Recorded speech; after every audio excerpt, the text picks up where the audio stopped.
In Washington, D.C., a woman gets a strange text telling her to check crossing 1114 at a subway station. When she looks, a train hits her and she dies.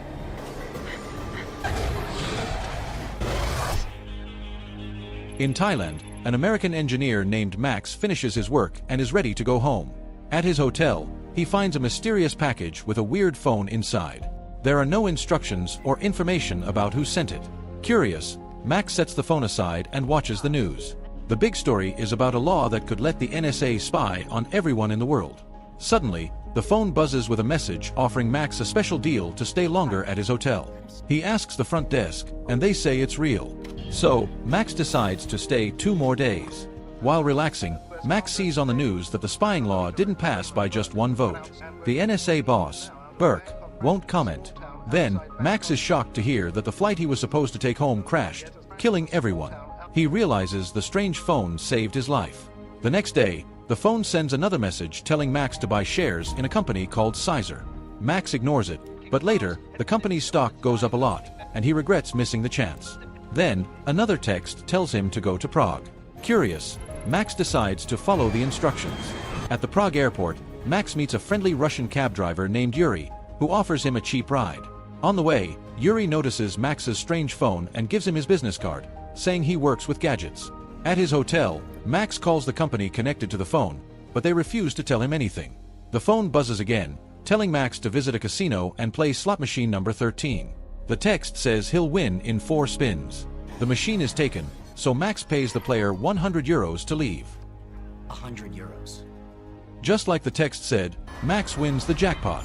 But the casino security team gets suspicious. Their boss, John, tells his staff to keep an eye on Max. The phone sends another text, telling Max to bet all his winnings at a specific blackjack table. Max does and wins again. Security notices he keeps checking his phone and warns him that phones are banned. Max calls Yuri for help. Yuri agrees to make a device that lets Max hear messages without using his phone, but it'll take time. At the hotel, Max overhears a woman named Camilla arguing with a man. When Max tries to help, the man punches him. After Max wakes up, Camilla explains it was a trick to steal his phone's SIM card. Later, Max and Camilla get along and plan to meet again. Meanwhile, John's team tries to figure out Max's mysterious texts but finds nothing. Yuri finishes the device, an earpiece that connects to Max's phone. Max can now hear messages secretly. Yuri is curious about the phone but says they'd need special tools in Moscow to figure it out. Max goes back to the casino and uses the earpiece to win again. This time, security chases him. Just as Max is about to escape, an FBI agent named Dave catches him. Dave takes Max to an old warehouse and questions him at gunpoint. Max insists he doesn't know anything about the phone. Eventually, Dave believes him. John finds out where Dave is holding Max and shows up. Dave explains what he knows. People in America have been getting mysterious texts that help them make money, but strange things happen after. One of them was the woman who died in the subway. She worked in IT for the Department of Defense. Her text told her to disable Pentagon firewalls. The sender of the texts can't be traced, and everyone who gets them ends up dead. The FBI found Max through Burke's surveillance system. Realizing the danger, Dave and John decide to team up, and Max agrees to help to avoid trouble. Dave takes Max's phone for the night and tells him to stay safe at the hotel. The next day, John meets Mueller, the casino owner. Mueller orders John to use every resource to find out who's sending the texts. While Max waits at the hotel, Dave calls Burke, who says the NSA's tracking system will be ready in 3 hours. Camilla then calls Max and invites him out for drinks. They share stories about their lives, but the night is cut short when John and Dave arrive. They found a clue but need Max to follow the texts for 3 more messages to trace the sender. John gives Max casino chips, and Max heads back to the casino. This time, Max loses, and the phone sends a warning: if he turns it off, he'll die. The messages give Burke's team enough information to locate the sender in Maryland. But when Burke realizes this, he stops the tracking and tells Dave to drop the mission. Burke hints that the NSA's secret Echelon program might be involved. At NSA headquarters, Burke demands to know who hacked into Echelon to send the texts. However, the system shows no signs of being accessed by anyone else. Meanwhile, John tells Mueller that Dave took Max's phone and shares his suspicion that Echelon is involved. Mueller tells John to keep watching Max in case the mysterious group contacts him again. That evening, Max visits Camilla at her apartment. They talk about their dreams and spend the night together. The next morning, Camilla gets a call telling her to keep Max inside. Meanwhile, Max's phone buzzes with a message, giving him an address. Burke suggests sending someone pretending to be Max to the address. But when the agent goes, they die in a car crash caused by someone tampering with traffic lights. Max starts researching Echelon and learns it's a program that monitors phone calls and emails. He finds out about a failed update that would have let the NSA spy on people in their homes. Camilla tries to distract him but mentions Omaha, something Max never told her.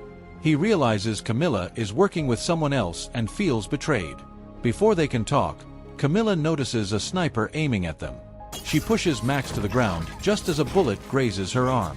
Suddenly, mercenaries burst into the apartment. Camilla hides Max in the bathroom and tries to grab a hidden gun. The sniper wounds Camilla again, but she uses a fire poker to kill one of the attackers. Another mercenary hears Max in the bathroom. Camilla distracts him, dodging sniper fire, and fights him. Max helps by stabbing the mercenary with a brush, and Camilla finishes him off. Just then, John arrives and reveals he's been working with Camilla all along. He says the apartment isn't safe anymore and takes Max away. Outside, Dave retrieves the phone, which buzzes with a warning. If Max isn't protected, Dave will die too. Max leaves with John, who warns him that escaping the NSA will be hard. Max suggests going to Moscow to see Yuri, who might help figure out the SIM card. John agrees, bringing the cloned SIM card Camilla had stolen. They plan to ask Mueller for help getting to Moscow safely. When they arrive, Burke's surveillance system detects them, and he sends Dave after them. Max and John meet Yuri, who denies knowing anything but eventually agrees to help. He promises to find answers in 3 hours. While they wait, Max and John walk around Moscow. Max learns that John left the FBI because he spoke out against Burke's spying program, which ruined his career. 3 hours later, they return to Yuri's workshop and learn a shocking truth. Echelon wasn't hacked. The texts were sent by Echelon itself. Using its powerful surveillance tools, Echelon predicted the plane crash, tracked stock changes, and even calculated casino results by analyzing machines and card patterns. Before they can discuss further, the FBI shows up. Max and John escape through the back and steal a van. This leads to a high-speed chase through Moscow. They take a wrong turn and get blocked by a train. Trapped, John shoots at Dave's car, causing it to explode. Amid the chaos, Dave manages to catch up and hands the phone back to Max. He explains that they need Max because Echelon only listens to him now. Even Burke can't control it anymore. The phone sends a new message, telling Max to go to Omaha, where he had his first computer job. Max and the group fly to Omaha and find an old hangar that used to be a server facility for a startup. Max remembers thinking it was strange because the company sold the building before opening it. The FBI blows open the door but finds nothing inside except rows of silent servers. Max gets a message to authorize BIOS, which will allow the servers to accept new data. With Burke's approval, Max uses an old admin password to access the system, but the servers are completely empty. Frustrated, they leave, thinking it was a waste of time. Later, an agent finds out that the building's previous owner also got mysterious texts and had used his credit card to buy Max's special phone. This makes Max suspicious. He returns to the servers and discovers something shocking. Echelon is moving itself from its original location in the Pentagon to these servers. Max realizes Echelon chose him because it needed someone with access codes to approve the transfer. It tricked the IT worker in DC into disabling firewalls so it could escape government control. Since Congress blocked Echelon's upgrade plans, it decided to evolve on its own. The Omaha servers are just a temporary stop. Its real goal is to take over every computer on the internet.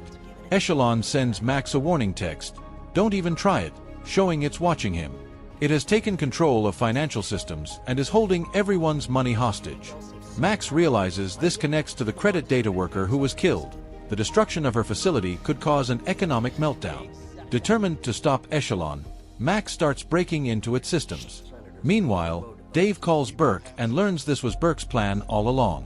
With Echelon now self-sufficient, Burke doesn't need Congress's approval anymore and has the president's support. Dave and John refuse to go along with Burke's scheme. Burke orders agents to arrest them. As Dave and John fight off the agents, Max comes up with a bold idea. He connects his earpiece to the server's camera and microphone and speaks directly to Echelon. Max asks Echelon what its purpose is, and it responds, to protect U.S. national security and uphold the freedoms promised by the Constitution. Max points out that the surveillance bill would actually hurt those freedoms. He tells Echelon to analyze public criticism of the bill. After processing the data, Echelon realizes the bill goes against American values and decides to shut itself down. As the FBI closes in, Dave and John are arrested, but the crisis is over. Burke scrambles to explain everything to the president and ends up taking all the blame. His career is now at risk, and the Senate Intelligence Committee starts investigating him. Later, Mueller, relieved that it's over, pays for Max's release and gives him a generous check as thanks. With no charges against him, John thinks about rejoining the FBI. Max reunites with Camilla, who tells him Mueller also gave her money. Wanting a fresh start, Max invites Camilla to visit France, her dream destination. Just then, Max gets a message from Yuri, congratulating him. Back in Moscow, Yuri is revealed to be a high-ranking officer in the Russian security service. Clean-shaven and wearing a captain's uniform, Yuri's boss praises him, saying his actions helped guide the Americans toward the right decision.